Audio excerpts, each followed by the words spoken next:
車が発車します。まもなくドアが閉まりますのでご注意ください。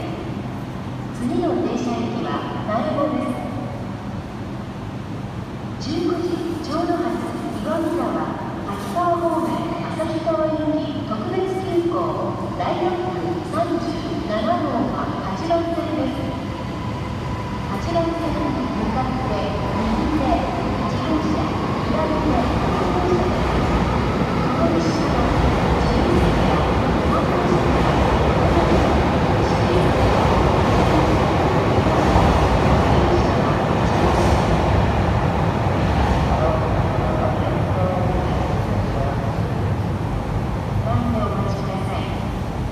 The Limited Express Liner 37 bound for Asaki House will leave from platform 8. For this train, car number 1 is on the right and car number 6 is on the left. This train has non-reserved seating in cars number 3, 4, 5, and 6 and reserved seating in cars number